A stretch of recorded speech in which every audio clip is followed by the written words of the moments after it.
ஒரு காலத்தில் விஸ்வாமித்திரர் ஒரு மகா அரசராக இருந்தார். ஆனால் ஆன்மீக சக்தியின் உச்சியை அடைய வேண்டும் என்ற வேட்கையால் தமது அரசாட்சியைத் துறந்து கடும் தவம் மேற்கொண்டார். அடர்ந்த வனத்தில் உலக இன்பங்களைத் துறந்து பல ஆண்டுகள் ஒருமனதாக தியானத்தில் ஈடுபட்டார். அவரது தவத்தின் வலிமை தேவர்களை அச்சுறுத்தியது. விஸ்வாமித்திரர் தேவர்களை விட உயர்ந்த சக்தியை அடைந்து விடுவாரோ என்ற பயத்தில் தேவேந்திரன் அப்சரையாகிய மேனகையை அவரைச் சோதிக்க அனுப்பினார். மேனகை பூமியில் இறங்கினாள்.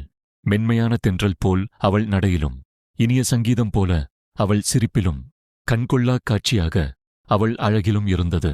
விஸ்வாமித்திரரின் ஆசிரமம் அருகே அவள் நடனம் ஆடி இனிய கீதம் பாடினாள். தவத்தில் உறுதியாக இருந்த விஸ்வாமித்திரரின் மனம் மெதுவாக குலைந்தது. கண்களைத் திறந்தபோது அவள் ஒரு மாயை அல்ல, உணர்ச்சியும் அழகும் ஒருங்கே நிறைந்த ஒரு உயிர் என்று உணர்ந்தார். அவர்களிடையே காதல் மலர்ந்தது. தவம் மறந்து காலம் மகிழ்ச்சியில் கரைந்தது.